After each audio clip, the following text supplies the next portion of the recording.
Welcome to the Jewelry Journey, exploring the hidden world of art around you. Because every piece of art has a story, and jewelry is no exception. Hello, everyone. Welcome to the Jewelry Journey podcast. This is the first part of a two-part episode. Please make sure you're subscribed so you can hear part two as soon as it's released later this week. Today, my guest is Carole Tanenbaum, speaking to us from Toronto. She and her husband have been collectors of everything, including vintage costume jewelry, for years. And she herself has written 2 books on the subject of vintage costume jewelry. Fabulous Fakes is the first one, and the newest book is a book on Schreiner jewelry. Schreiner, masters of 20th century costume jewelry. So, she must think highly of that. Now, each week she holds an auction of vintage costume jewelry, and she'll tell us all about that. And besides that, we'll also learn why she focused on vintage costume jewelry out of everything that they collect, what she looks for in terms of evaluating a piece of vintage jewelry, and whether it's for her own collection or to sell, and how you too can get involved. Carole, welcome to the program. Well, thank you for inviting me. It's good to be here. So glad to have you. So tell us about your jewelry journey. I know you collect everything. Okay. We are collectors of many things. We collect photos, we collect vintage toys, African sculpture.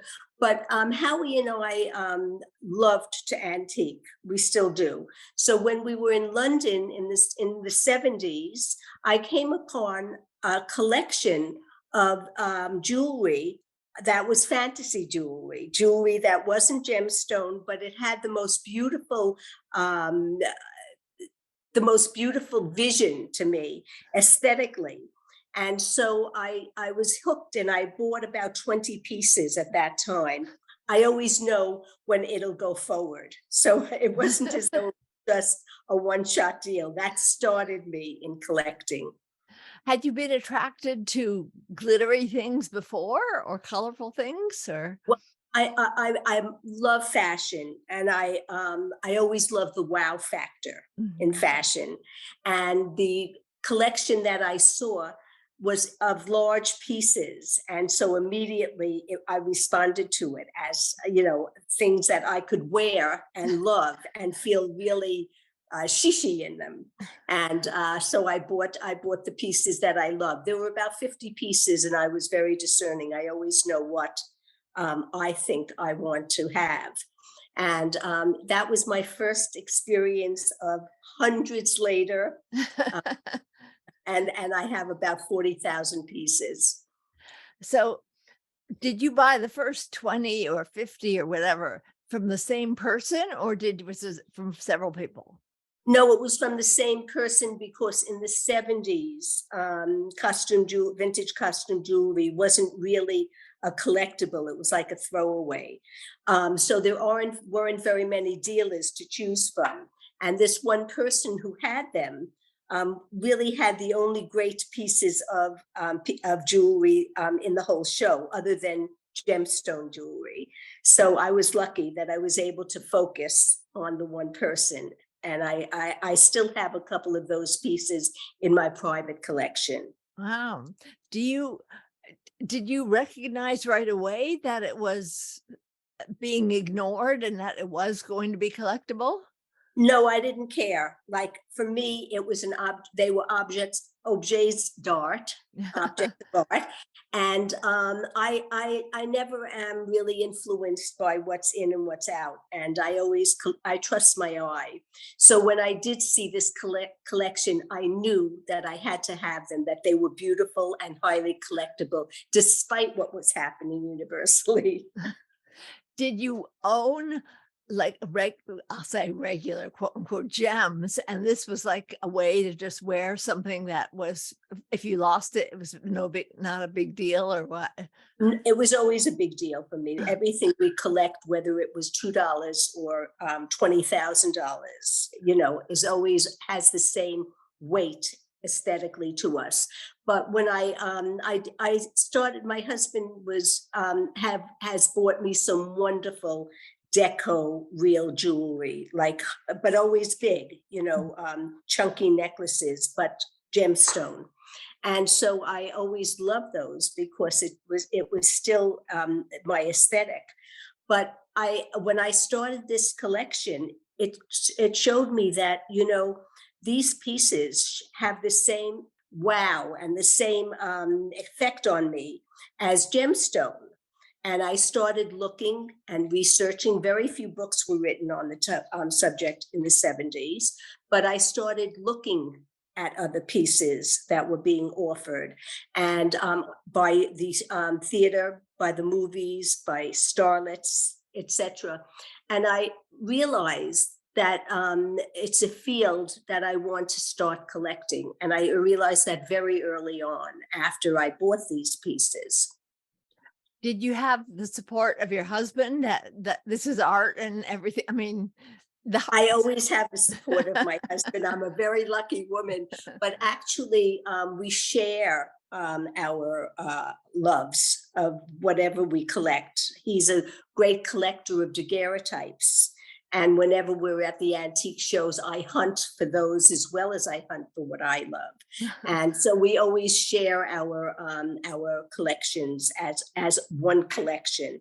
And also, in fact, it's interesting because Howie will run around the shows, or used to run around the shows, and he would come over to me and say, "Carole, come here. I have to show you something at this other dealer's showcase." I would go there, and I would love what he picked, So when you say, so you don't go to as many shows as you used to, it sounds like. Well, since COVID, I have to tell you, it's very small pickings. Yes. I don't I go to whatever is available, but now the market has changed completely, and whenever I can, I go to shows. I go to shows in the outskirts of New York, sometimes to the New York Metropolitan Show, and some of the local shows here. And oftentimes I get lucky, but I don't get the breadth of pieces that I had earlier on. Do you find, since COVID, I have found that I've been really hungry for shows and go to whatever there is, but do you find that a lot of people have moved online? That's a very good question, Sharon, because now really the way to buy costume jewelry, vintage costume jewelry, is on Facebook, because there's about 40 different people who have weekly shows. I don't have weekly shows at auction, by the way. I don't have the patience for it, and I don't have the it's not part of my business. But I go to the shows that are online because they're people who went to a country show to show their fair, and don't have an outlet, so they're doing it at their home. And oftentimes you can get very lucky with that. They sometimes don't know what they have, and since it's an auction, you might be lucky. So people who are starting now, it's a great way to develop a collection, Sharon, because you have the world at your shoulders. Is that what, first of all, back up, you said there weren't many books on the subject, so is that what brought you to write a book about it? No, that's a different story. That's when you start asking me about how I became a businesswoman. That's one of the ways I started, and I'll tell you about that journey.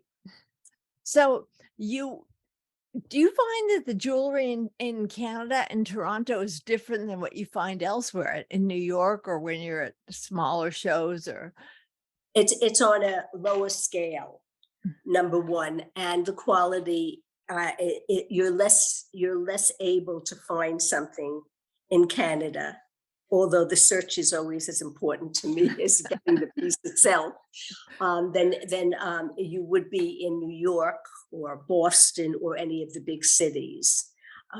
When oftentimes Howie and I will go to a major city, rent a car, and go to the peripheral areas. And there you can find the antique stores, and you go in and you know you're going to find that masterpiece that you want. And you go in, and the search is really a lot of fun. And when you find something, of course, it's glorious. I bet it would be. That's interesting. I never thought of Boston. I think always of the East Coast in New York and the South. But when I talk about out here, there's nothing but out in Los Angeles or on the West Coast. But on the East Coast, Boston is just doesn't occur to me. Have you found Well, things? Boston is a very interesting city because it's a university city. So that it's a city that the university kids go looking for bargains, and they have one major store on their street. I don't remember the street that has floor to ceiling vintage. And that's a place that people go. And when I go there, then I go to Cambridge, and I go to the outskirts of it, Quincy, or some of the other places, and you never know what you're going to find. Sometimes it's a bust, but other times, I've found some wonderful pieces. Does your husband come? And my Always. husband was he comes with you to look. Yeah. Okay. Yeah, because he's looking also, don't forget. Right, right. He's a collector, and he's looking for other things that we collect, and he's looking also for my welfare, like what I like. He knows my style, he knows my eye, and so oftentimes when he says you have to look here, he's right on.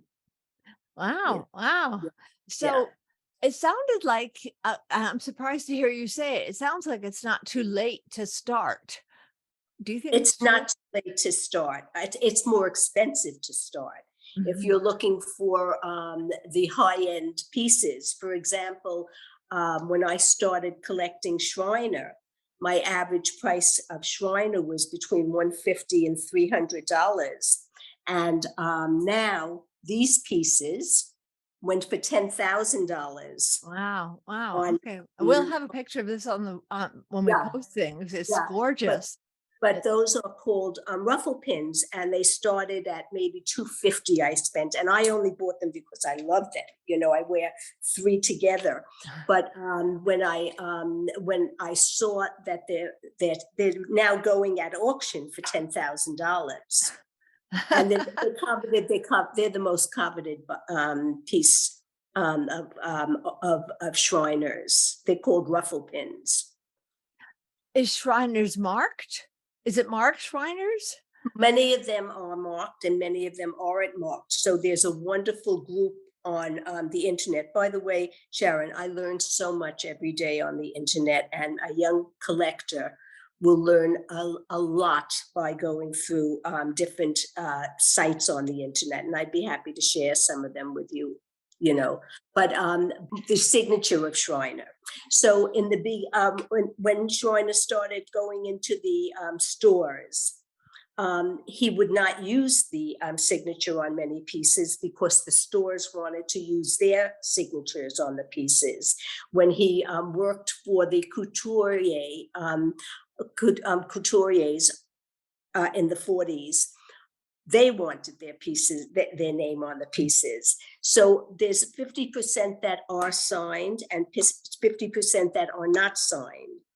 And the pieces that are not signed are now verified on the Schreiner group, which is a group on the internet of experts in the field, people who, like myself, have been collecting Schreiner for 30 and 40 years. And they're verified by a group of 3 people and 3 collectors. So the model of each piece that is shown to them is on their database when it is a Schreiner. Wow. So you're not fishing. You're not looking in the dark for a signature. You actually know it by the actual design. Would you know it by the way it's made? Are they made better? Are they made differently? they're made as fine gemstone jewelry are made. They rarely are there's never any discoloration. The metalwork is marvelous. He was really fanatic with that. And the constructions are so intricate that they can't be copied. They're so that you're really safe when you look at it. If you look at the back of a Schreiner, oftentimes it's as beautiful as the front, but you get to know what to look for in the setting. Are the prongs in the right prongs for Schreiner?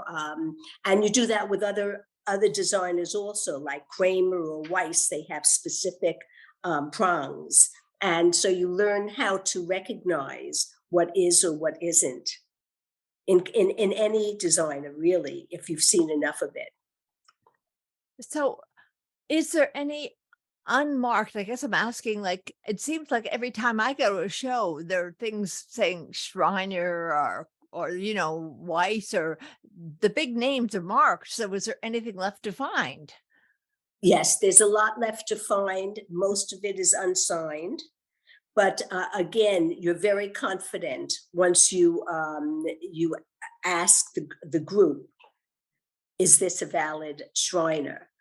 Most of the time, they'll answer you almost immediately. And if they have any doubts, they'll discuss it and look at it in detail and decide whether or not it is a Schreiner. So, you have to really, you have to buy what you love. Like, I bought Schreiner because, to me, as we are collectors of art, so we think Schreiner is a work of art. And everybody has different tastes, and there are collectors of Weiss who know exactly what stones Weiss uses, and so those are easy for them to know. But sometimes, if the Weiss is not signed, other people just have to enjoy the aesthetics. And I think that that's really my message, is that I always look at the aesthetics first. If the piece pleases me, if I love the design, if the quality is great, and if it's not repurposed or whatever, it's a piece that I would buy. Now, when you say repurposed, what do you mean? In jewelry now, people are taking the liberty of adding to pieces to enhance them.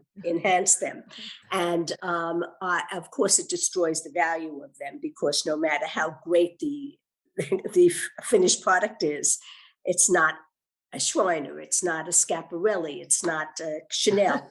And so we call it repurposed, because in essence, people today, some collectors today, love those pieces, and they collect only the repurposed. But I won't touch those pieces. I'm laughing just because somebody please explain to me why Chanel is so expensive. I don't get it. Okay.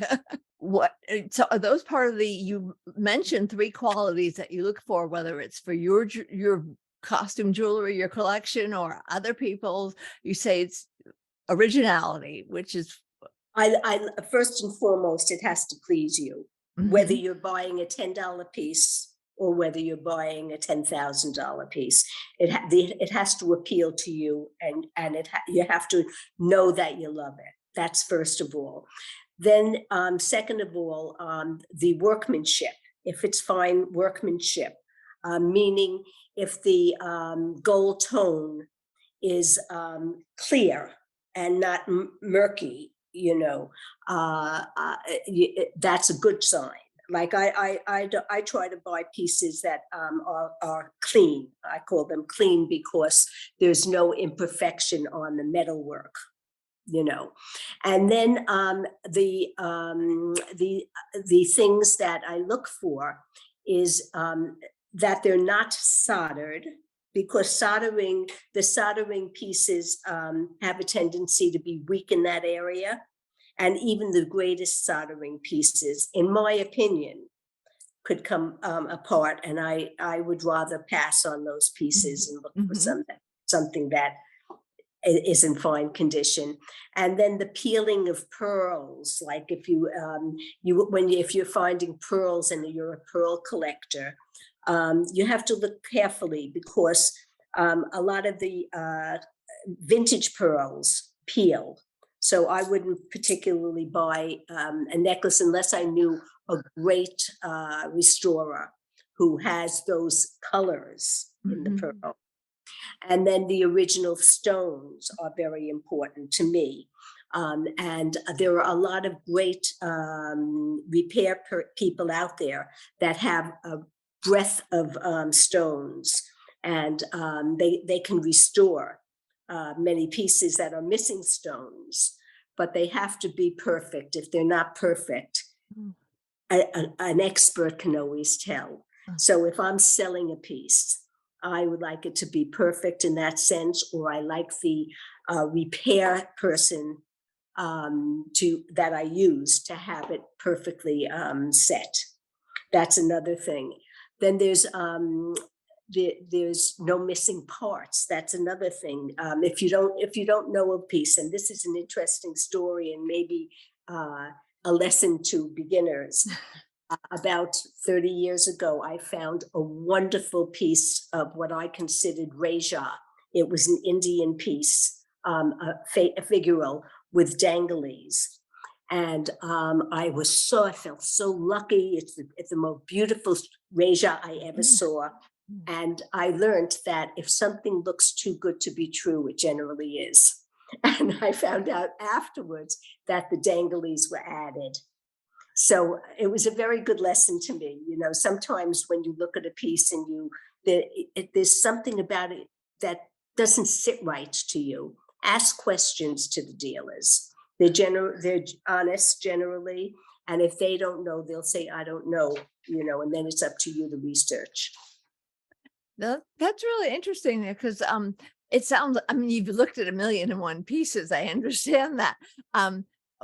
I guess I was under the impression that your auctions were weekly to get to, when I say get rid of it, if you have 40,000 pieces.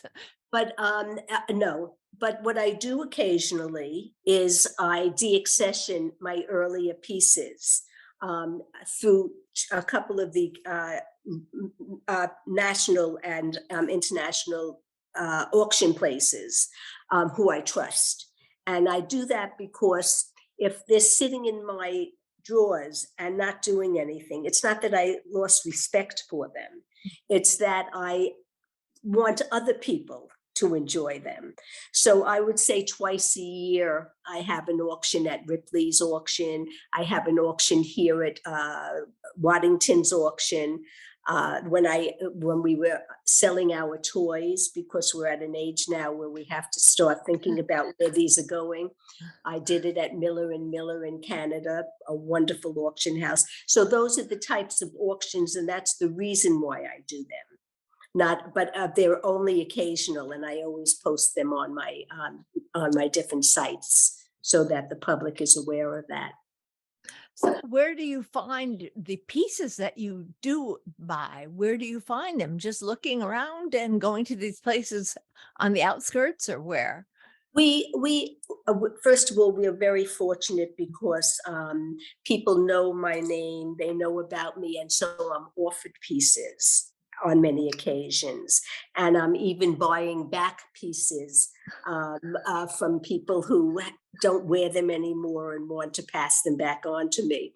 But I would say that it's just by happenstance. We love antiquing, so it doesn't matter whether we find or we don't find. It's getting much harder, as I told you, because there's fewer outlets. A lot of the small antique dealers just went under, and they don't have places where they can show their pieces other than the net. But I do think that the net now is the best place to look outside of shopping for them. But if you're shopping for them, don't have high hopes, because the very high end are being really bought out by savvy collectors. We will have photos posted on the website.